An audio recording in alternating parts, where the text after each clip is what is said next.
Nós precisamos falar de como para nós tudo começou.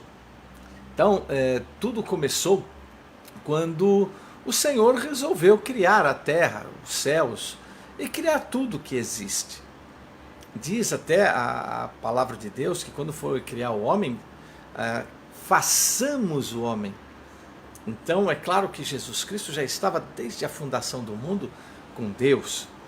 O Espírito Santo também que movia todas as coisas. A Bíblia, ela não é científica, ela não é escrita de uma forma científica.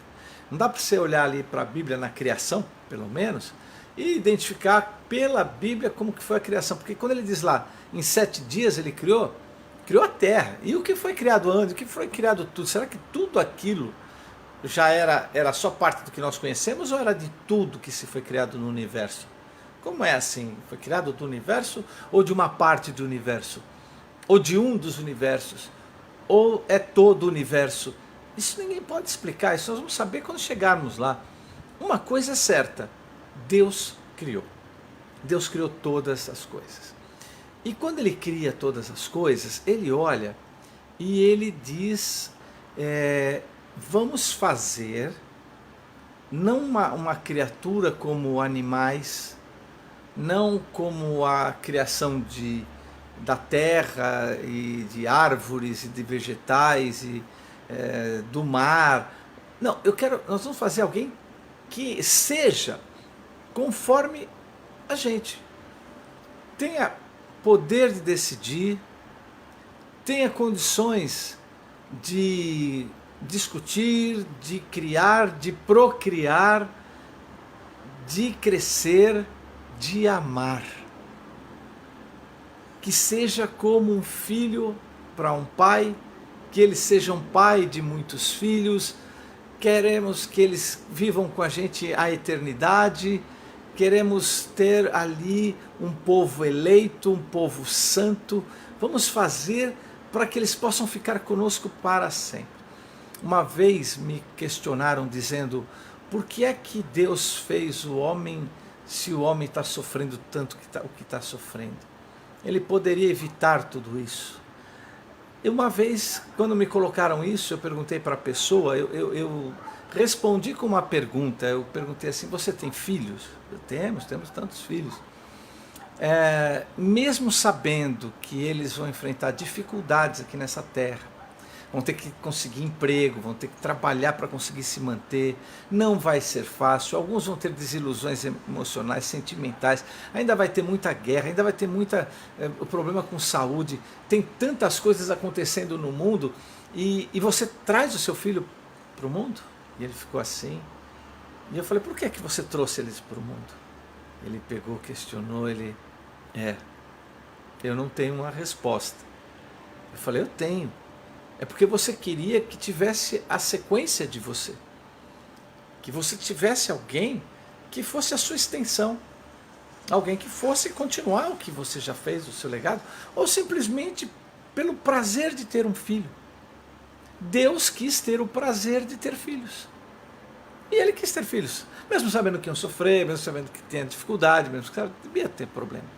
Então Deus, alguma coisa científica a gente pode comprovar na Bíblia, que Deus criou os céus, a terra, criou tudo que existe e criou o homem, a sua imagem conforme a sua semelhança, com poder inclusive de decisão, de escolher o que quer que ele quer.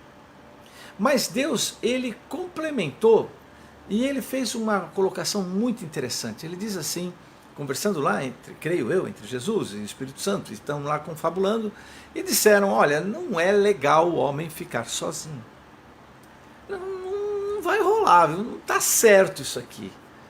Ele tem que ter uma ajudadora, uma apoiadora, alguém que faça um trabalho juntamente com ele. Vamos fazer o homem do pó, mas a mulher da costela.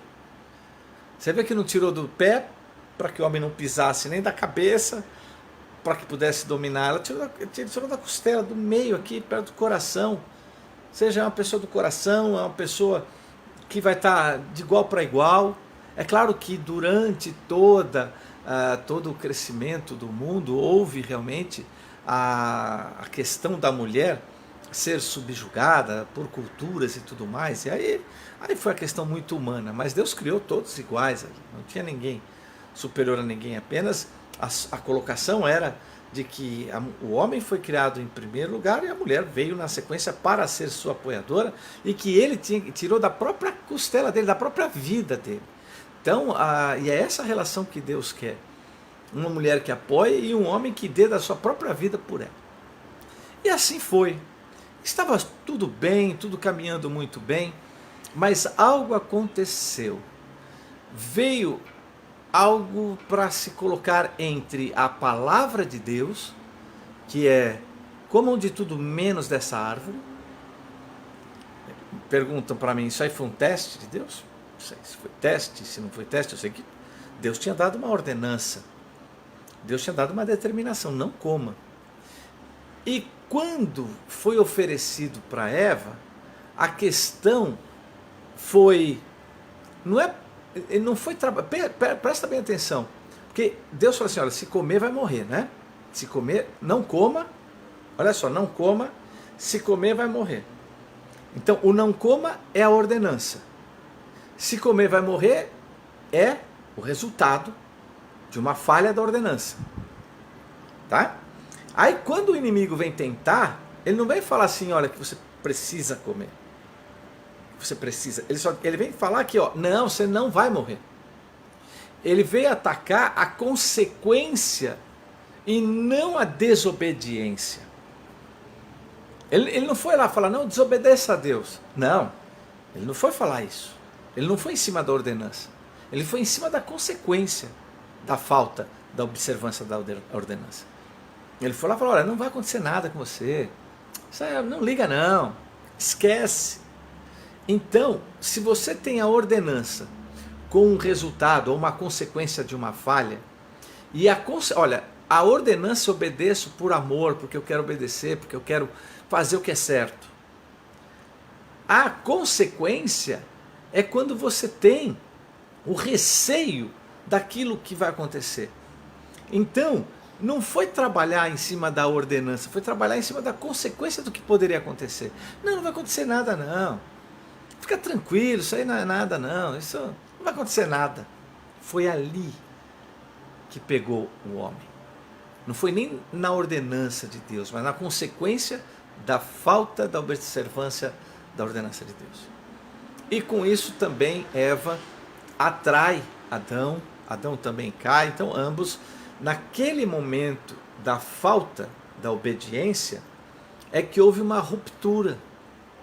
Porque até ali eles estavam andando com Deus no paraíso, o Senhor caminhava pelo paraíso, o Senhor batia papo com eles à tarde, havia uma convivência, mas aquela convivência foi quebrada, teve uma ruptura, que nós hoje chamamos pelo nome de pecado, mas na realidade foi a falta da observância, da obediência a uma palavra determinada por Deus, e a falta de consideração com as consequências.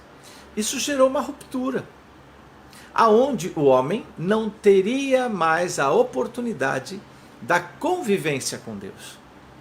Aquela convivência santa, pura, inicial, como de criança, criança faz as coisas por amor, por bondade, por coração puro. Era essa convivência, é essa convivência que tem na presença de Deus, quando você tem um coração puro.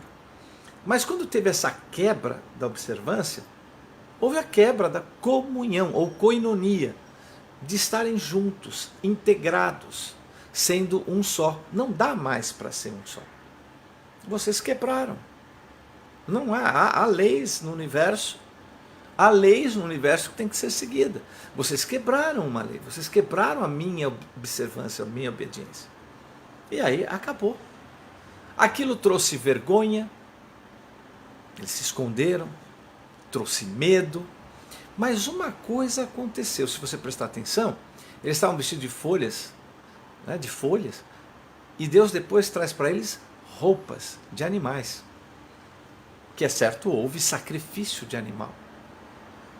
Tinha que ter um sacrifício para poder, pelo menos, ter não a comunhão física e presencial como se estava tendo, mas uma comunhão pelo menos espiritual, uma comunhão que se teria a partir dali, através deste sacrifício. Um sacrifício que é chamado de propiciação. Ali foi determinado e foi orientado, e Adão aprendeu com isso, ensinou para Abel e ensinou para os outros, de que por nós termos um coração que não é obediente a Deus, que nós temos um coração que muitas vezes falha em relação a Deus, terá que ter um sacrifício de sangue para que este sangue cubra o nosso pecado, cubra a nossa falha, e a consequência do pecado, que é a morte eterna, possa ser aplacada, propiciada, e o Senhor possa nos redimir, nos resgatar dessa condição de estarmos para sempre distantes de Deus. Então, havia sacrifícios. Esses sacrifícios foram feitos, alguns faziam, outros não faziam. Demônios, espíritos, anjos, queriam essa glória, queriam esses sacrifícios, os sacrifícios feitos para Deus, por aqueles que eram servos de Deus, que tinham um coração dirigido por Deus, esses sacrifícios eram feitos para Deus. Mas anjos caídos, demônios, espíritos, eles também queriam essa adoração. Então começou a ter uma corrente de pessoas que faziam também sacrifícios, mas sacrifícios para outros deuses, para demônios, para anjos, para pessoas humanas. Então começou realmente a criar dois povos, o povo que obedecia a Deus e o povo que adorava outros deuses. Isso foi seguindo. Depois nós vimos lá Noé, e Noé foi avisado que ia acabar com toda aquela geração. Quem entrou na arca foi salvo. Já estava ali fazendo um simbolismo. Agora, lá no Éden foi prometido uma coisa. Foi prometido o seguinte, que da descendência da mulher, o descendente da mulher, pisaria a cabeça da descendência do inimigo, do que era do mal.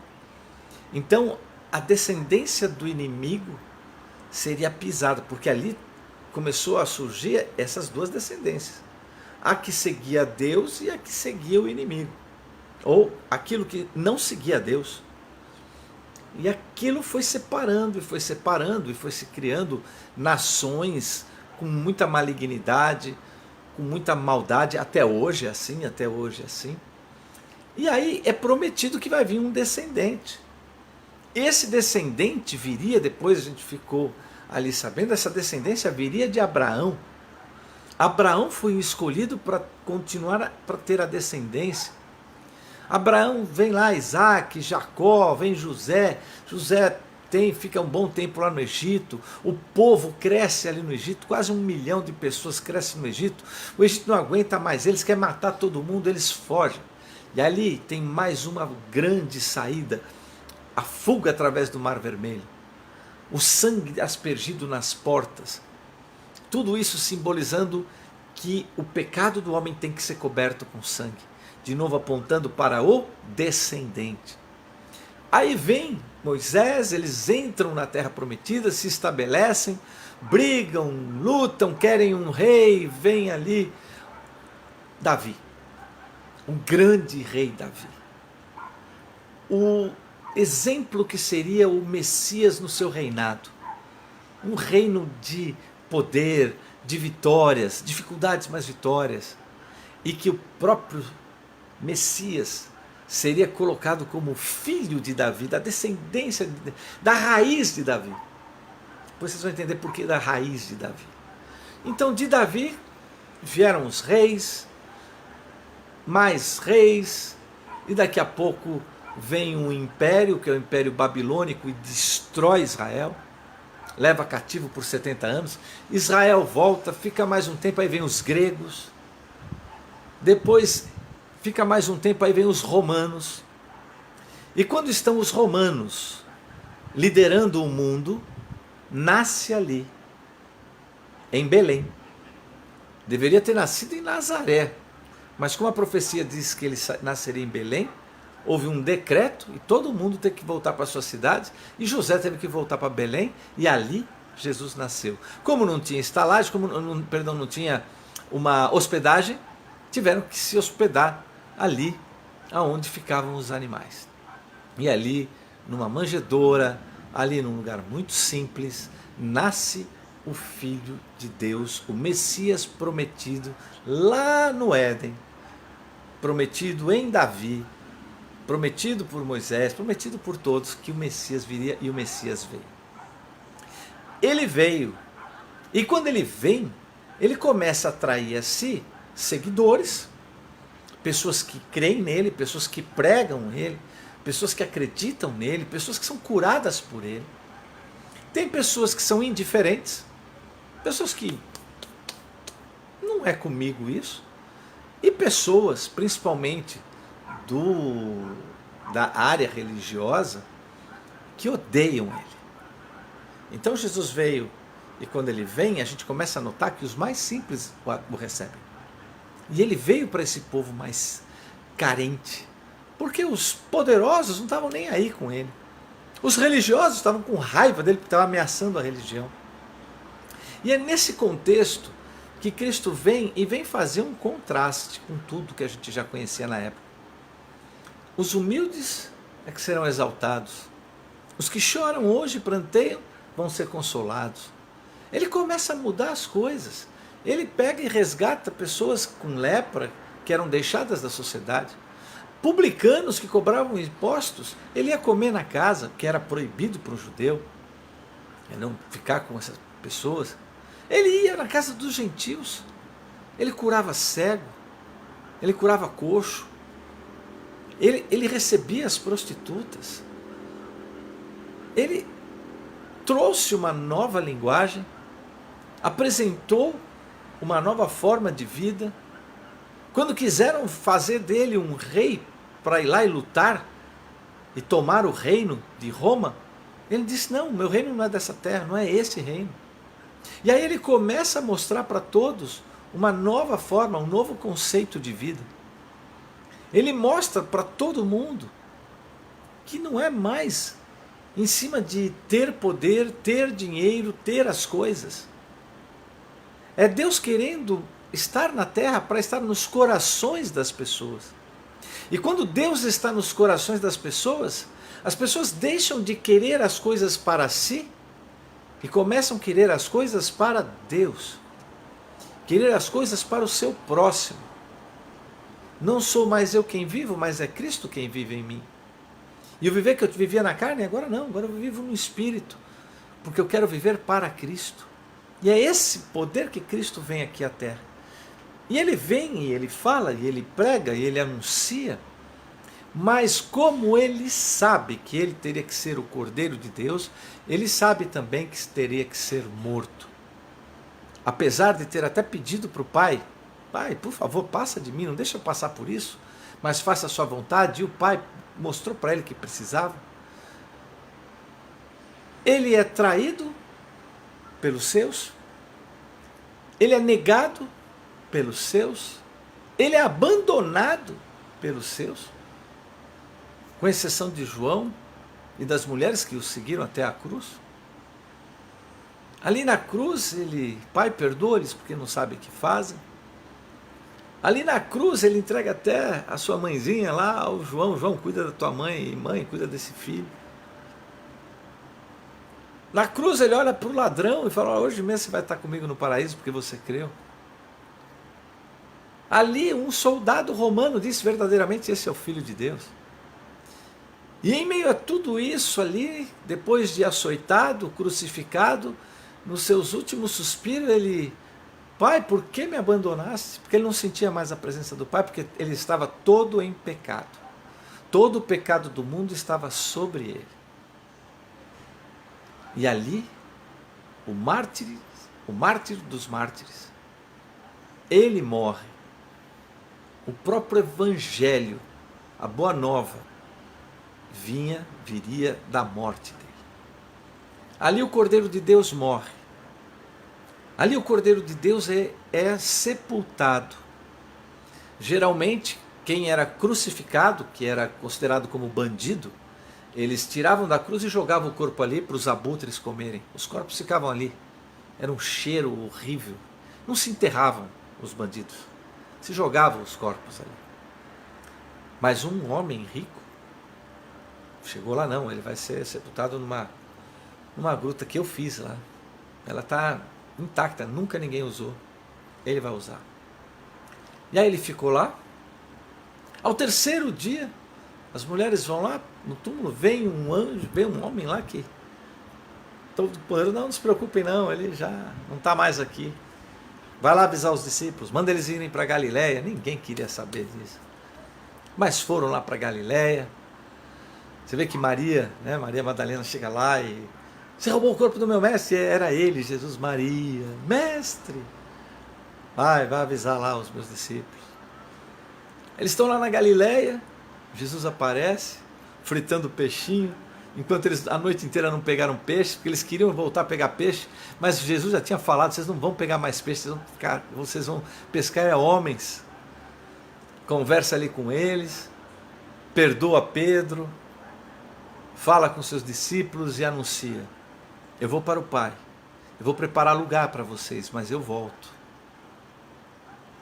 Ide por todo o mundo e pregai essa boa nova, que aquele homem, Messias, pregado lá no Éden, veio, viveu, padeceu, foi sepultado, mas ressuscitou. E agora estou indo para o Pai para preparar um lugar para vocês.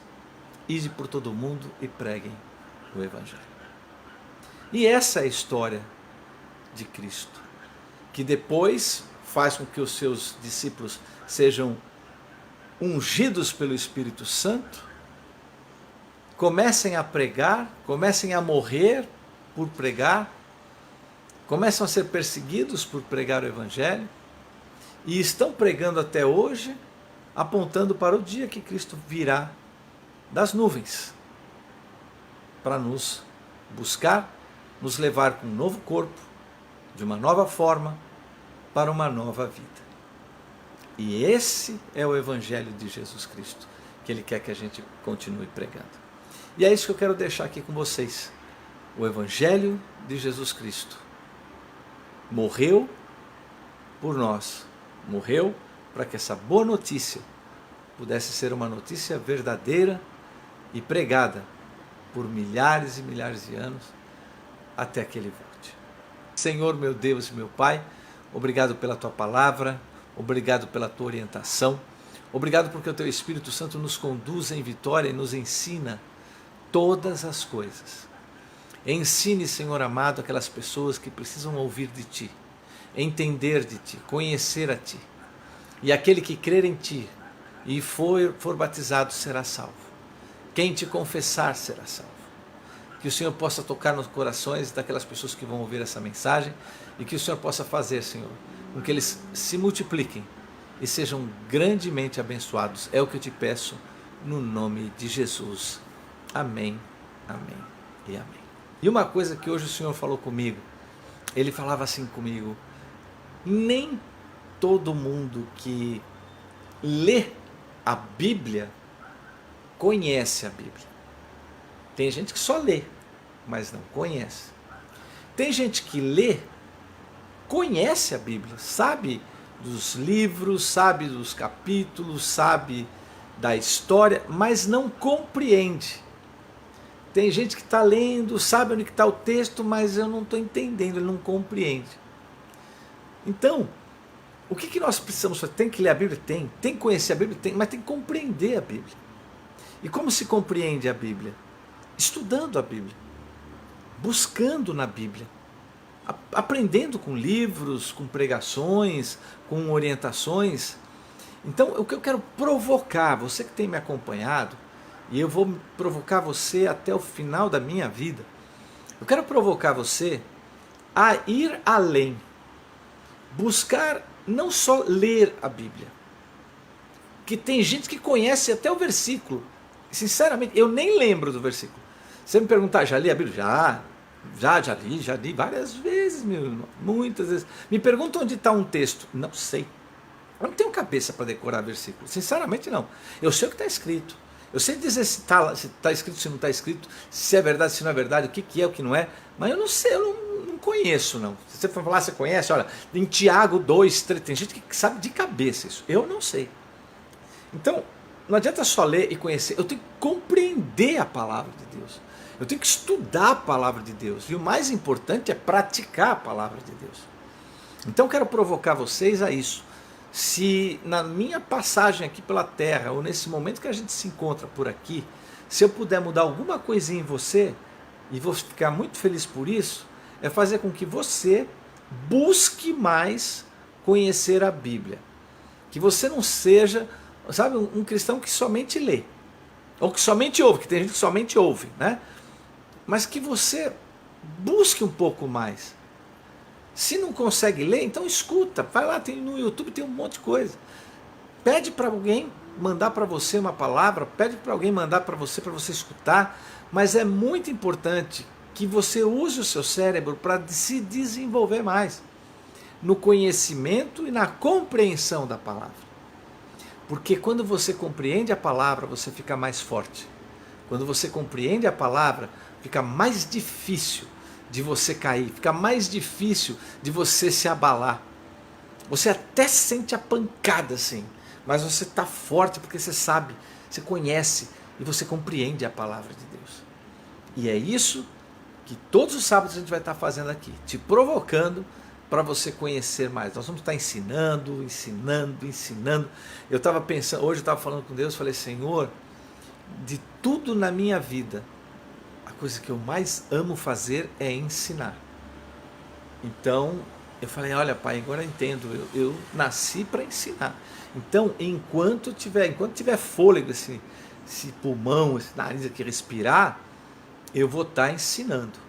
E eu gostaria de coração, mais do que a curtida, mais do que os comentários, mais do que seguidores, eu queria que você aprendesse mais da palavra de Deus, que você conhecesse mais, que você buscasse mais, que você dedicasse um tempinho do seu dia, da sua semana, para pegar lá um texto e deixa eu entender esse texto aqui.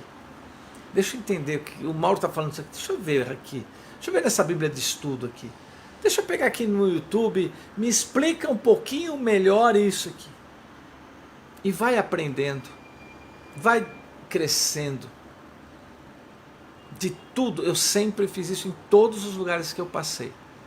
Eu sempre provoquei as pessoas a não ficarem apenas sentadinhas escutando tudo como verdade. Vai questionar, seja que nem os Tessalonicenses, que nem os irmãos de Bereia. Paulo acabava de pregar, eles iam lá para as Escrituras para ver se o que Paulo estava pregando estava certo, porque eles conheciam o Velho Testamento. As Escrituras que eles tinham era o Velho Testamento, e eles iam lá no Velho Testamento para ver se o que Paulo estava falando batia. Então façam assim também, se desenvolvam, cresçam e sejam grandes multiplicadores do que nós acabamos de pregar agora aqui, de trazer aqui a mensagem. Jesus Cristo como Cordeiro de Deus. Que a gente possa pregar com coração e com vida. Deus abençoe a todos. Eu vou ministrar agora sobre vocês a bênção apostólica e que o Espírito Santo vos guarde em nome de Jesus. Senhor meu Pai, muito obrigado por este momento, muito obrigado pela Tua palavra, muito obrigado porque a gente conheceu e compreendeu e agora é aplicar. E que o amor de Deus, a graça de Jesus e a comunhão do Espírito Santo repouse sobre a vida dos meus irmãos aqui presentes e todos aqueles que forem assistir essa mensagem e da sua família também. Grandemente abençoados em nome de Jesus. Amém, amém e amém. Que Deus abençoe a todos. Como sempre eu deixo aqui para vocês o meu beijo no coração